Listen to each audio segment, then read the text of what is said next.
Broadcasting from the Any Hour Services Podcast Studios, I'm your host, Mike Wilson, and you're listening to In the House.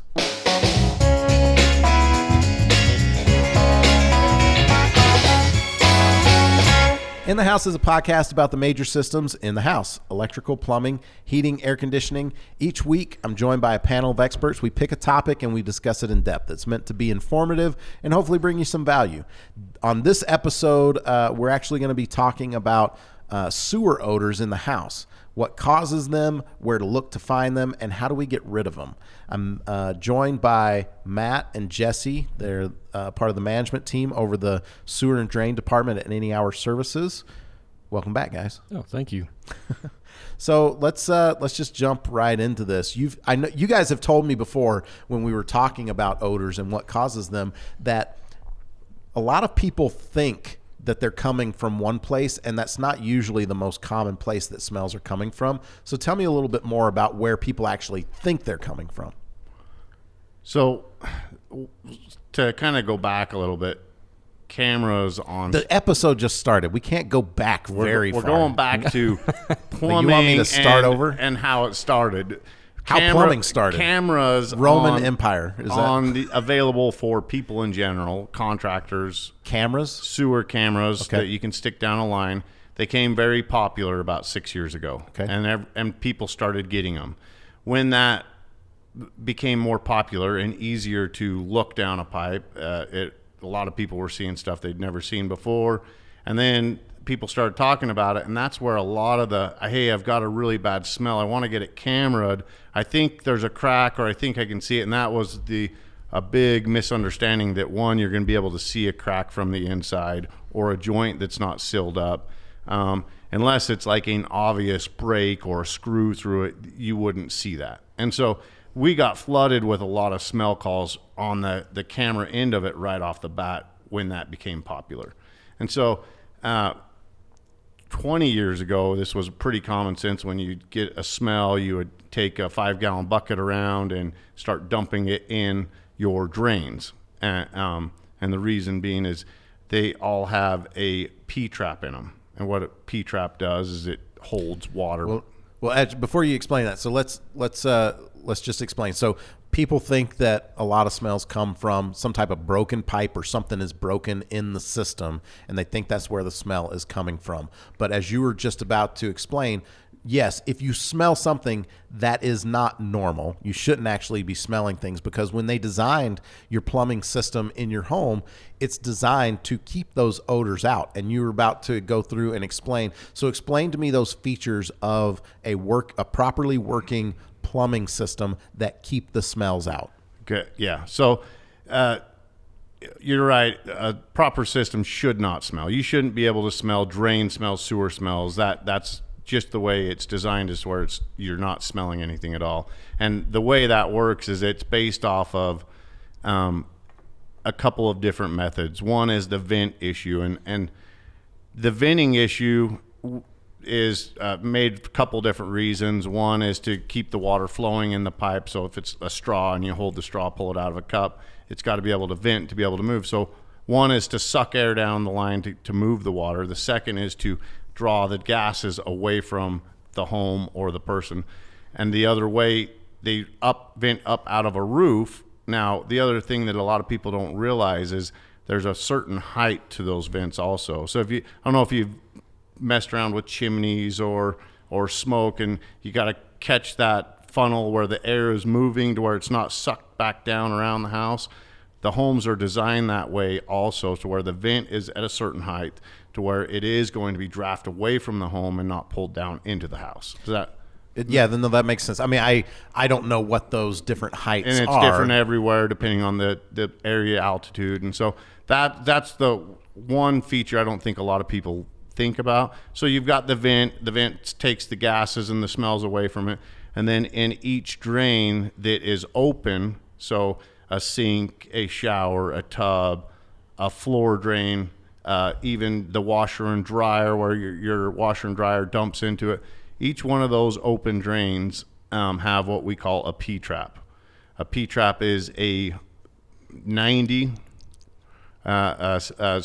90, the snake 90. Why don't you describe it? There's one right there. So a how would you P-trap is, if you look underneath any sink, you've got the line coming down from the sink itself, and it goes into a U-shaped. It's called a P because on the side, but like if you look at it from the side, it looks kind of like a P. But the drain goes into it, and it's really designed to any water that you're taking, it pulls it away. And if you look at the bottom of that shape, at the bottom of that P-trap, if you could imagine, and we'll put something on the video if you happen to be watching there, but if you could imagine a line where the water would actually set, the water that you're talking about, that creates a chamber that the gas can't come back through. Right. So it allows for whatever you're draining to like go, but it always leaves that water there. Is that what you mean? Yes, exactly. Thank you. And so with that, they're back before cameras when we talked, I think it was a little more known on some drains that weren't used very often, the water will evaporate in that P-trap, and you'll be able to smell the sewer gases that are connected to that drain line. And so people would go around. I think it was more known because I saw my dad do it as a kid, and now when the camera came out, that's tying back to the camera. So when those drains don't get used much, they evaporate. You are going to be connected to not only all the house drains, but also to the city drain. And so you're getting some serious smells from it, but it's not designed for that feature. It could have a leak in it, or it also could just be evaporated because it's been years and years that you haven't used it. So, that there is that special case, but working properly, it should not smell. And you said special case, and when the drain is actually working like it should, and you're actually getting a drain smell, like that's actually the problem. That's usually what it is the second, third, or fourth bathroom in the home, or a floor drain that you don't use ever, and that has dried up, and then the smell is actually able to make it out of there.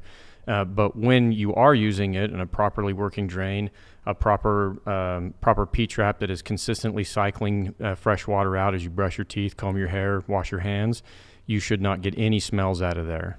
So what we'll do is we'll actually go through the different rooms in the house where you've got plumbing and are using them, where you might be smelling things, and we'll talk about what are the most common things so that you might find, or where the smells might be coming, and some things that we can do to try and remedy that. And then at the end of it, it's like, okay, well, if we can't find the smell, at what point, who do you call and when do you get there? So let's just start out, because as far as like if people are smelling things, it's going to depend what room you're in of what you would actually look for. So let's start in the kitchen. So if you're in the kitchen, I think it goes without saying, if you're having a smell, the first thing you want to do is actually clean. Make sure that you don't have dishes piled up in the sink with food and stuff that's been or on the plates and are starting to smell. So clean everything first and see if that eliminates the smell. Then if everything is clean and you're still having a smell, what's the next place people should look? Bachelors definitely want to open that dishwasher. There might be a load that's been there for a week that you haven't ran, and go ahead and push start on that. So that's a good spot to start. Okay, so run the dishwasher. So if the dishwasher hasn't been run for a while. Garbage disposals are another one. Garbage disposals, they obviously take all the waste from the sink and whatever food you're putting down it, and depending on how much use and water you're running down it, you can get some food build up in that. So I would clean that, and I mean, everyone does a little different. I'd like to do it with ice and run some water, and it kind of just stirs it all up, and good way to clean it that way. And the other side is, if you're two sink set up, you'd have a garbage disposal on one and a drain on the other. If I'm looking for a smell in any of the rooms after cleaning, like you'd said, I would have a flashlight with me. And because one thing I do want to know is I want to know if I found the smell or not before I start running water. And so I would look down with a flashlight on the second sink, if you have one, and see, is there water standing in that P-trap? If there's not, you may have a leak, and you might want to inspect underneath of that a little closer. Okay, so in the kitchen, step 1, clean. Step 2, use a flashlight, look down the drain that does not have a garbage disposal on it, and see if you can see water down in the bottom. If you can't see water, run water for a few minutes and let that P-trap fill back up.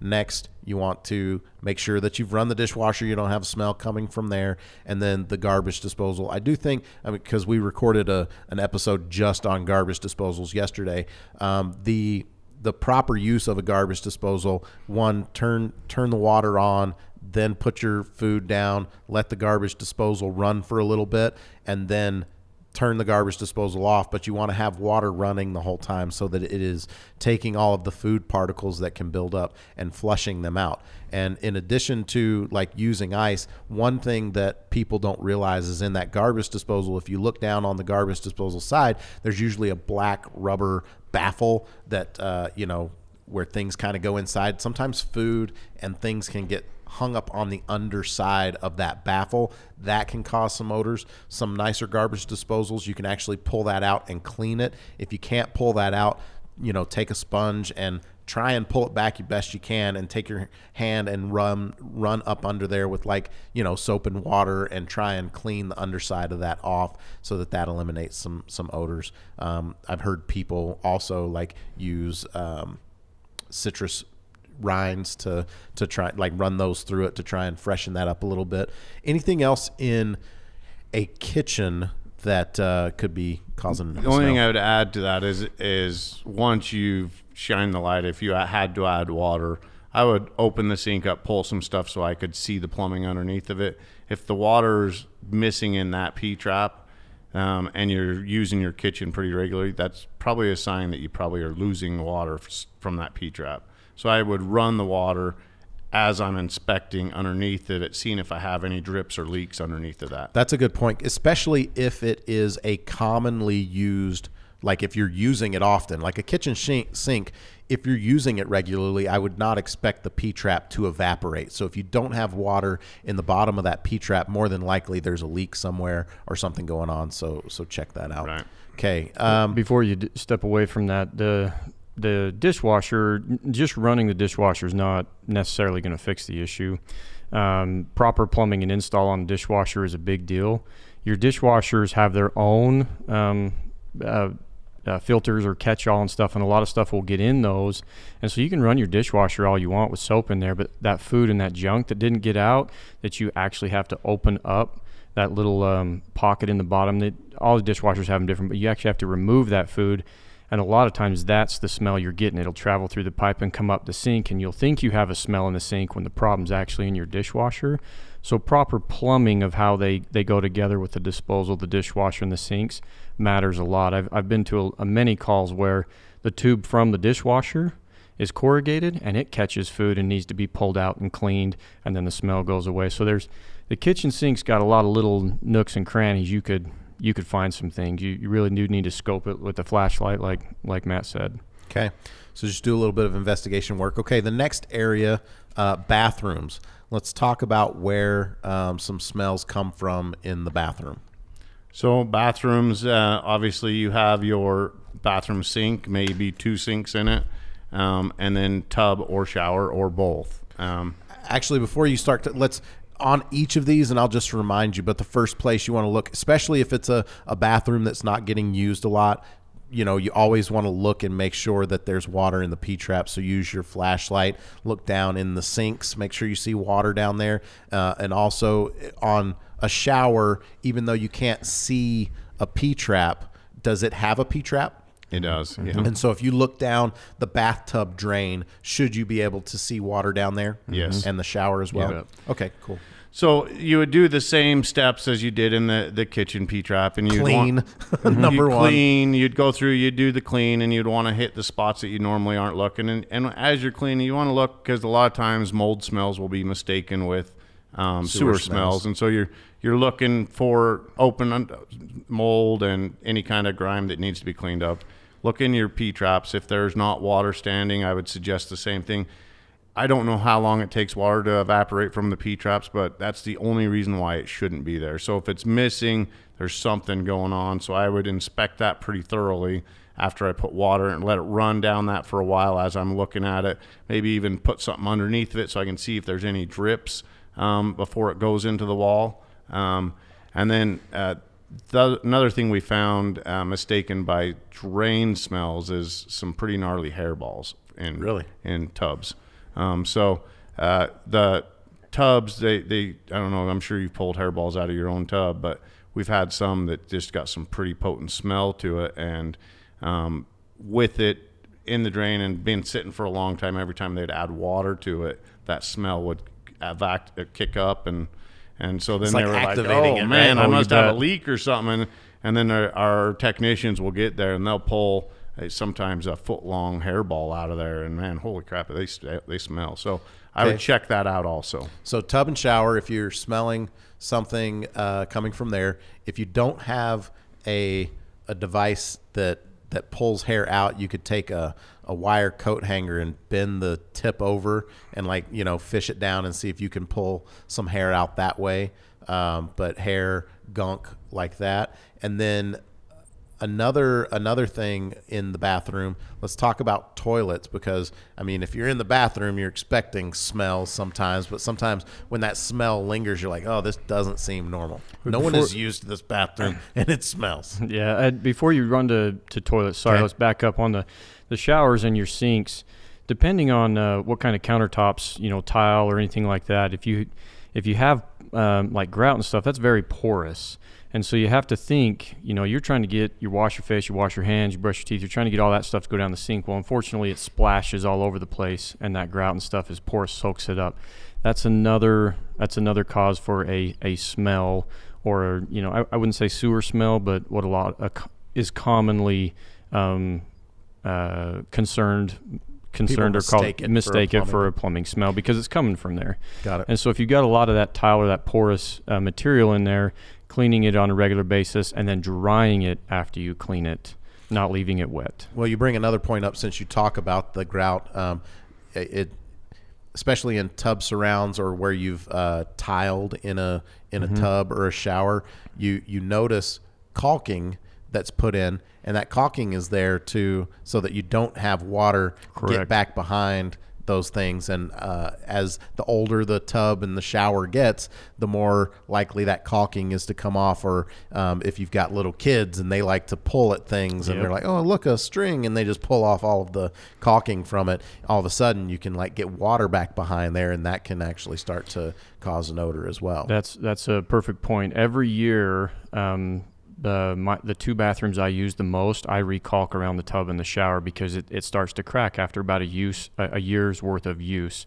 My third bathroom, obviously not yet, but it's really easy to learn how to caulk around those and tear caulk off. But that's an easy, weekend job for anybody to recaulk around there and keep that water inside the tub or the shower instead of in the wall. If you're noticing caulking gone and water getting back behind there and you're paying attention to it, how do they just caulking over water is going to trap that moisture back there? So what's a process that they can do? Do they take a hair dryer and try and blow back there? Do they turn the bathroom fan on, get a fan going in the room, and not use the shower for a little bit? If you haven't noticed it for a while and you got that much water back there, that's a different issue.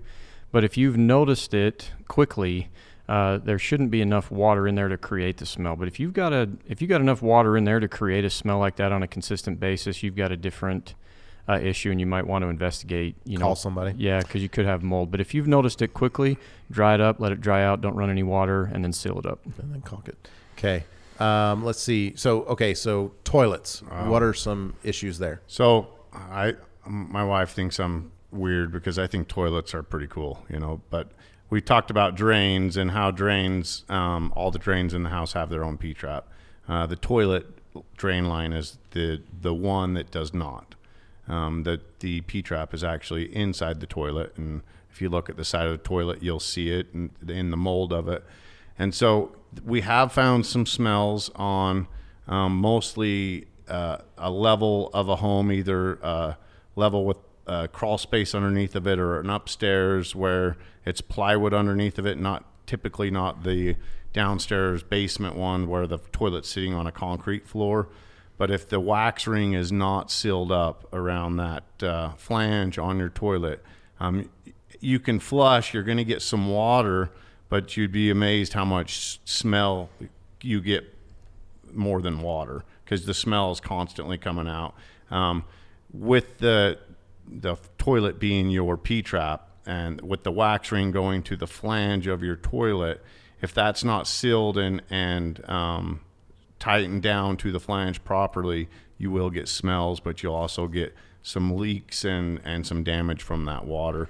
We found some where the floor underneath of it's rotted out. We found some that had just been dripping down into crawl spaces for a while. No one even noticed it. And so that's one place I would suggest, obviously you've already cleaned it, but I would get on facing the toilet, hold both sides of it, and kind of give it a little rock. See how well your toilet's sealed. If you do have movement on the bowl itself and you can see it's all the way to the bottom, more than likely you need to have a new wax ring and adjust those bolts. And so that's something, if you've done before, it definitely needs to be done right. You can, a lot of people are very capable of, or you may want to call a professional to do that. Gotcha. Another place in bathrooms would be with the sink itself. We talked about the P-trap, and we talked about hair being stuck in the tub or the shower, but in the sink, those plumbing pipes are actually accessible. And if on most bathroom sinks, they've got that little rod that you can pull up, and it pulls the stopper down to make it so that you can collect some water in the sink.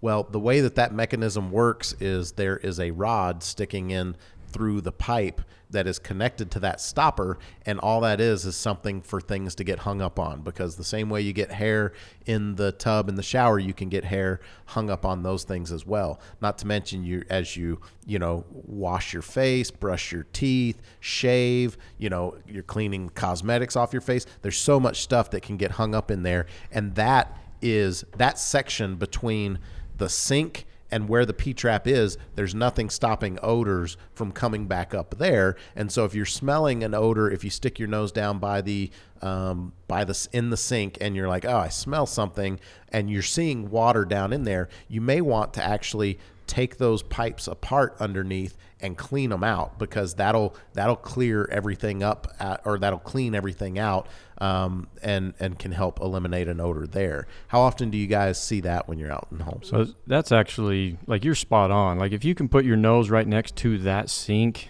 bathroom sink, and you're getting the smell from there, you got a double vanity, like I do. If I put my nose next to my wife's, and she has a smell, and I put it next to mine and I don't have a smell, obviously it's hers. And just cleaning those P-traps out, pulling those pipes apart underneath, that usually takes care of it 110%. And it's just like what you said, the hair gets caught, but then it starts to build up with everything that we use. If you were to take all of your hygiene products, throw them all in a bucket, add some water, room temperature out in the garage, and let it sit for 2 days, you'd smell that. And just a little tip, especially if you don't do this very often, before you take all of those parts and pieces, apart underneath the sink, maybe take your phone, snap a picture so you can see, because it does have to be put together a certain way in order for it to work properly. You definitely want to look at the way the gaskets are facing also. That is so true. Mm-hmm. Yeah. I can't tell you, the first couple of times that I did it, I was like, wait, is this upside down? Is this right side up? And I put it together and it leaks, and I'm like, redo it. Maybe this doesn't need to be said, but I feel it does, because we run into it. An awful smell in your sink can come if you're using your sink as your toilet, because your toilet doesn't work. And number one, go and pee. We've seen it, and when you fill the P-trap full of that, it's definitely going to cause a smell. So let's not do that.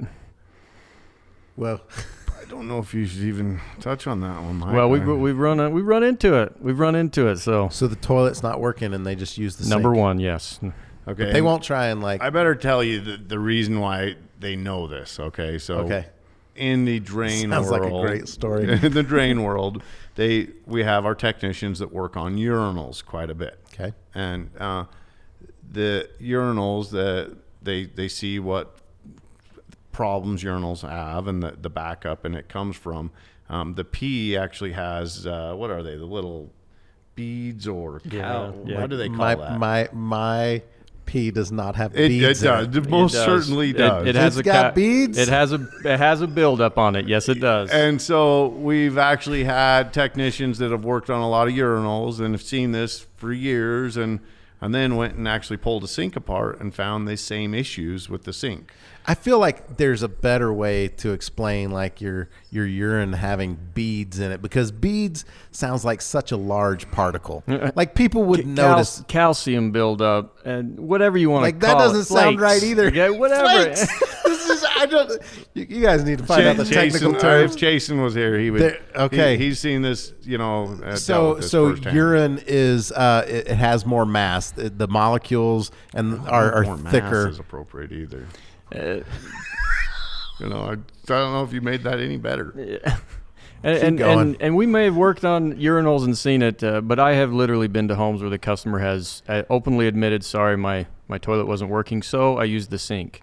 Okay. So wait, go back. You're saying that like the reason we know this is that our guys work on urinals, and finish the story. I got sidetracked by the beads in your urine. They've worked on urinals and seen the buildup in these urinals from strictly urine, and then they went to customers with sinks having issues, and then outright just confronted the customer on, hey man, this is what I see in urinals, and they said, yeah, that's what I have done in the past. And Gotcha. So what you're saying is you can end up with, so if anyone out there is one of those people that utilize the sink because it's a urinal, you'll get buildup on the pipe going down to in the the P-trap, or you may end up, hopefully you're running water and flushing the sink after you're done with it. But that's the key, because if you push all the fresh water out of your P-trap With for just urine, you're in trouble. you're in for smells. you're going to get that smell.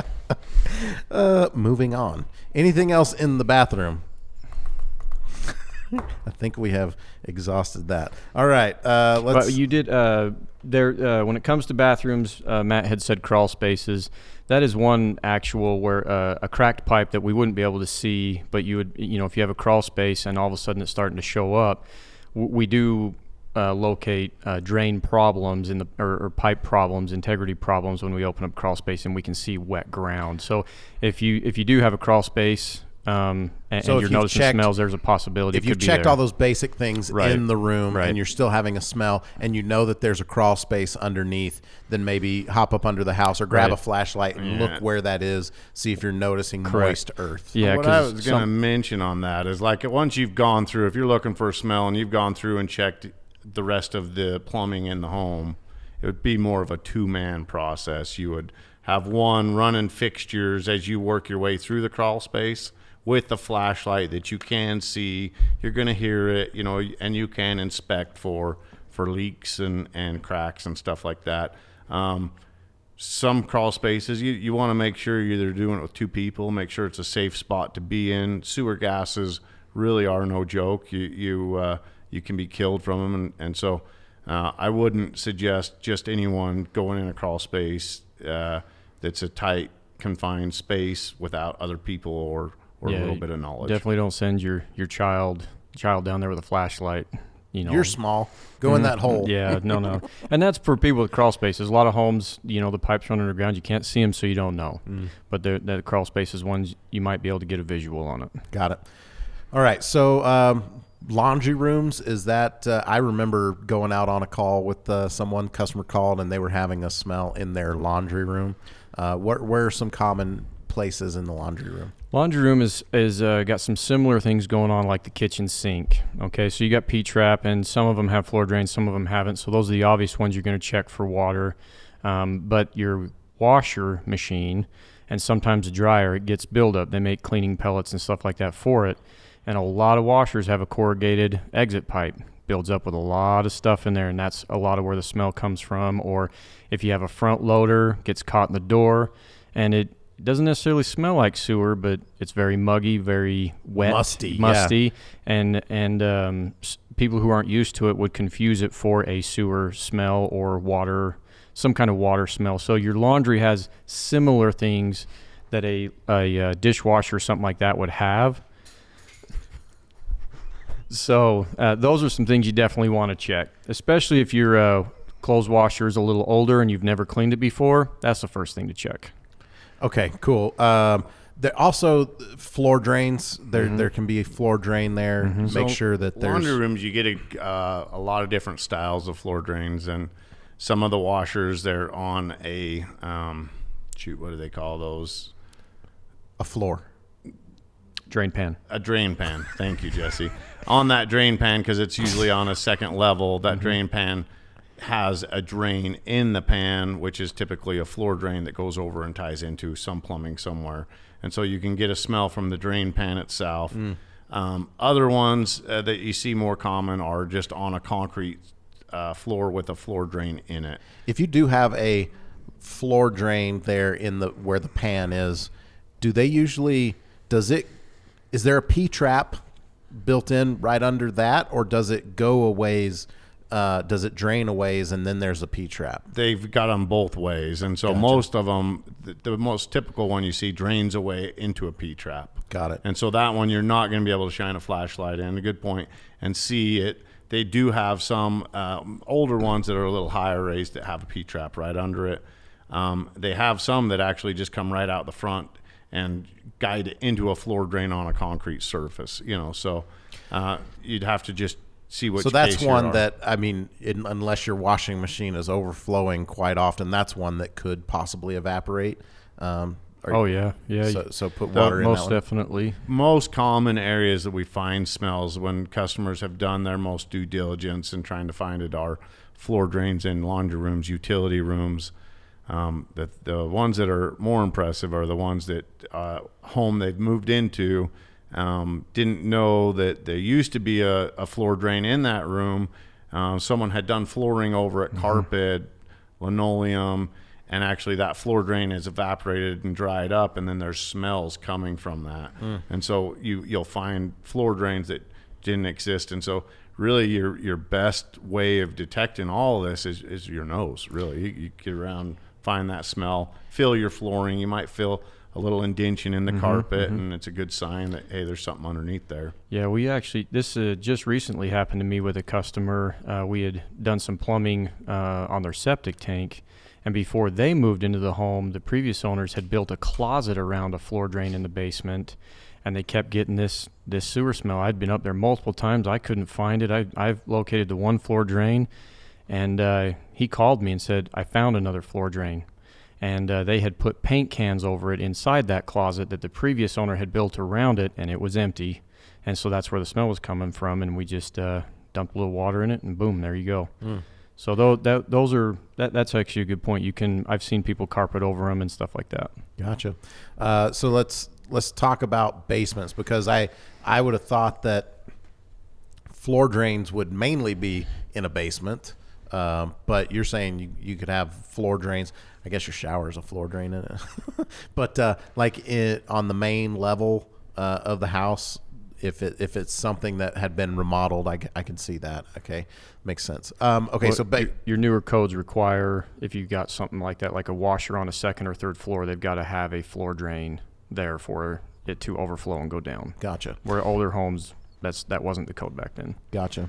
Okay, so basements. Let's cover basements real quick. Where are some common areas where you might have smells coming from?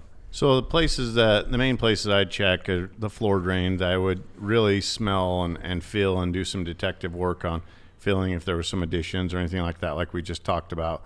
But the other one, in a basement, a typical home that has plumbing in the basement, what you'll find is what we call as a stack. And I like to think of the stack. You've got your main sewer line that comes down. Typically in your utility room, it'll come down a wall. There'll be a T, which is a clean out. But that is your stack where everything ties into it. So it's like a big tree trunk going up with all the branches coming off of it, going to bathrooms, kitchens. That stack is your vent. That's your main vent. And so I would follow that up to wherever I could see, and I would look for calcium buildup. I'd look for cracks. You'll see a lot of those where they may have used some cast iron, and there might be some old cast iron in it.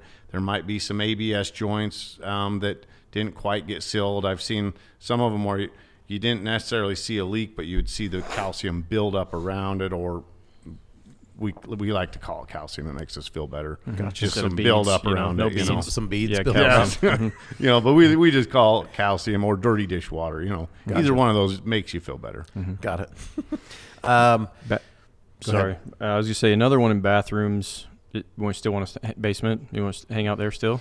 Well, we Sorry, passed basements. bathrooms a while ago. Well, I meant So you basements. can, yes, basements. Okay, basements. But basements, some of the older homes, I've only found it twice, but it was literally the cause of teenage kids taking really long showers in bathrooms that have really short ceilings and no ventilation, and the water is actually building up on and soaking into your sheetrock and creating mold and smell, and that's actually where the smell's coming from, because the drain and the plumbing's actually working properly, but over 2 or 3 years of time of soaking the walls with precipitation, those are things to watch for. Discoloration on the ceiling close to the shower. If you don't have like a window that you would open to vent the steam, or a bathroom fan that would vent the steam, you can get it there too. I don't know why it is, but like my kids don't turn on the fan when they go into the bathroom. My wife doesn't necessarily turn on the fan when they go in the bathroom. Most coworkers don't either. Well, I'm not talking about for that reason. You're talking about me. I'm talking about like showers or whatever. So like, yeah, I almost feel I have been super close to actually putting my bath fans on a freaking motion detector, so that like when someone walks in, it just runs for half an hour, 45 minutes. You can do it for 5. Motion detector for 5, so you're not running too much energy. A motion detector for 5. That's what my kid's bathroom fan's on. Oh, the motion detector comes on and it only runs for 5 minutes? Yeah, but you can turn it up to 10, 15. Well, you can set it whatever you want, but my kids don't do it either. And Got so it. I walk in and I'm well, now we're training them not to. and now I'm blown Like, away. I don't know. It just happens. Yeah, They exactly. move It's into a kind of like house. those automatic headlights. Yeah. People don't even know how to turn headlights on anymore or turn them off. Yep. Okay, so another thing while we're in basements, the last kind of thing we'll talk about that we have that I've heard us discuss before, and that is if you have had any kind of backup in the past, whether you've had a mainline backup, or you might not even realize that there has been a backup in a newer house that you're on. Talk to me about that and why that's causing a smell. That's great, actually. I've run into that a handful of times. A lot of people don't go into their utility room, very often, unless they have like food stores that they pull from there or whatever. But your floor drain, if you have a properly working floor drain that's in that utility room, that's your lowest point, so it's going to come up there. And if you're getting some bubbling up every once in a while, toilet paper will come up. You'll never know because it'll go down. And when we come out to those calls, that's one of the things we talk to them about. Like, you point out the toilet paper, or there'll be a wider, round, wet ring around that floor drain, and that's proof that you got water slowly coming up at times, and really you're a ticking time bomb before you get a really big backup. So that's one of them.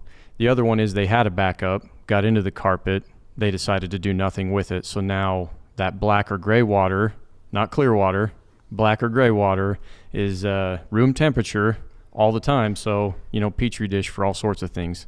And that kind of goes for any of the P-traps as far as a big backup.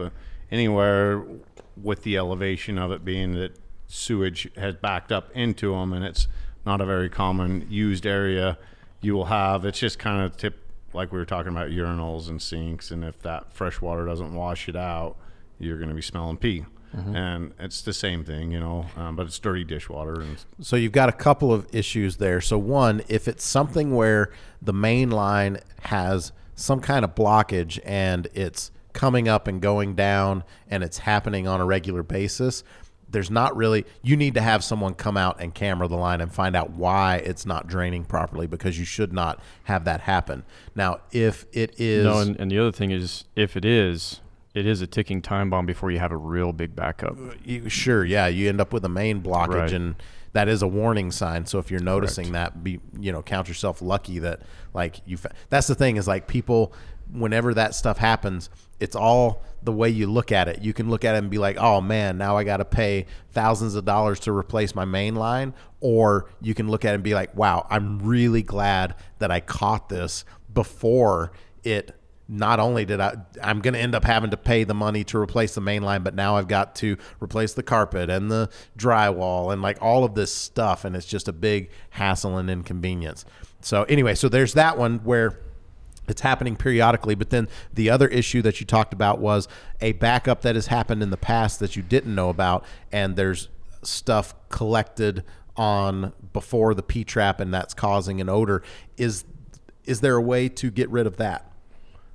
There is jetters. We do a lot of full house jetters where we'll jet from the top fixture all the way down to the bottom fixture. So for those that don't know, tell me what a jetter is. High pressured water that scours and cleans the whole pipe. So it's like putting a specialized a pressure washer that you see people clean the concrete with, but there's a special nozzle at the end of it that makes the water do exactly what you see on the concrete, but it does it to the insides of your pipes. So if you've got any stuff building up, it cleans it. Yeah. Yes. And You said the correct word, specialized tool. The jetter heads, they have different kinds of pressures and different kind of directions. And so they're designed to go forward, a little bit sideways and backwards, and spin and scour all of the pipe, because that's where a lot of the smell is what's been caked on the pipe, not the water that's flowing down the middle of the pipe, but it's what's caked. And so it's not like just shoving a hose down there and hoping it gets it all. The jetters are specialized in it, and they have special heads we send down to clean those things. Gotcha. And on a home that is working properly, you shouldn't be having backups, obviously. So if you had a backup and you fixed the problem that caused the backup, it would be a really good way to get the smells out and get your pipes back to where they should be. But the only line, if it's a properly working system that you should be jetting, is your kitchen line. And since we're on that topic, it will touch on a little bit, but kitchen lines, they do build up because you're dumping grease and food and eggshells and stuff that sticks to the side of the pipe. So Gotcha. Anything else, like we talked about at the beginning, that people think that things come from a broken pipe, and we just discussed a ton of things that aren't that are way more common and things that you could investigate and look for yourself. But talk to me about some of those more rare cases. If you have looked for all of this other stuff, what are the most common things that and we say most common, but these other things that we just discussed, what are the less common things that you do come across that are causing odors or causing issues? We discussed crawl spaces and underground before, right? Yep. So if you've got drain lines above ground, they're going to run through the wall somewhere. And if you have a crack, it's going to let the water out, a crack that we possibly can't see with a camera. And on older homes, you probably can't get a camera in that small of a pipe. We have noticed wall damage, sheetrock damage, and that's a good sign that your drain line is broken and leaking water and things like that, or your crawl space. Those are things that we have come across where the pipe was broken, and that is what's causing the smell. If most of your drain lines or all of your drain lines are underground, that's really not where the smell is coming from. It's got to make it through 18 inches of dirt and then concrete, or if it's outside, it's got to make it through a minimum of 5 feet of dirt before it comes up through the grass. And so really, if it is a drain line that's causing the smell, a lot of times you'll be able to see it in the sheetrock because it's above ground leaking through.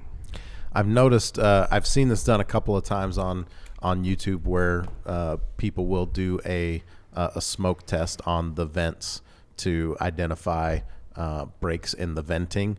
If it's broken near your HVAC system and it's getting pulled into the duct and that's being blown out. So that's a rare case too. I'm assuming that doesn't. I've seen it happen in other parts of the country more. I haven't necessarily seen that happen a lot here. Is that something that you guys run into, vents breaking like that? Not so much vents breaking, but more debris got in them and plugged them and caused a backup. But not so much. Not me, and I'm not speaking for all of our technicians, but not me. Breaking, I guess, like we go to all ages of homes, and so on the newer homes where they are built from the 90s and up, that they're using materials that aren't rotting out like the stuff from the 70s and 80s, early 80s below. So there are cast irons, there are transites, clays, asbestos. There's a lot of different pipes that they're not necessarily breaking, but just worn out, rotten. It has a lifespan. And so a lot of the older homes where we're finding some of those things, it's not that it's broke, it just needs to be updated. It's worn out. And it's been years since it happened at my house, but I'm remembering now that, like, if you open, for us, we have a really old house. I mean, our house was built, and it's been remodeled and gone through and updated on some things, but our house was built in the 30s. And there was a time when we would open the cabinet doors underneath the kitchen sink, and we'd get a big whiff of like smell. We cleaned everything. We were looking for leaks and did all of that stuff. We ended up having a plumber come out, and someone had it was vented right underneath, and it was the vent smell was just coming right underneath, and there was a cap that they were able to put on that was made an auto vent, so that it was made so it would let the air come in, but it would keep those gases and stuff out. And so anyway, I don't once someone decides that, hey, I've done all of my due diligence, I've looked, I can't find anything, but I'm still having a persistent smell, who do they call? How do you get this resolved at this point? Any licensed plumber is going to be the one to call. Plumber is going to understand the drain system, the way the vents work. They're going to understand some of the issues probably in the neighborhood that you've been in, on the age of the homes, and so any licensed plumber. Yeah, okay? we say licensed plumber because there is science behind that. As in our last podcast, Chasen did a really good job of going through a lot of that, and they understand that really well with the P-traps and like Matt said, how high the vents need to be above the house and things like that. And those are things that homeowners won't know. And so once you've covered all of the basics, then you can call the expert in to really, really dive into it for you. Cool. Well, this is a good episode. I hope this brought people a lot of value. That's it for the show. Thanks so much for listening to this episode of In the House. We release new episodes every Tuesday. If you've enjoyed this episode, please subscribe. Do me a favor, go to wherever you listen to your podcast. Leave us a review of the show. Let us know what you think. I'd like to thank my guests, Matt and Jesse, for being here, Austin for helping us out, co-producing behind the scenes, and everyone else that helps to make this show possible. If you'd like to know more about Any Hour Services, go to anyhourservices.com. I've been your host, Mike Wilson, and you've been listening to In the House.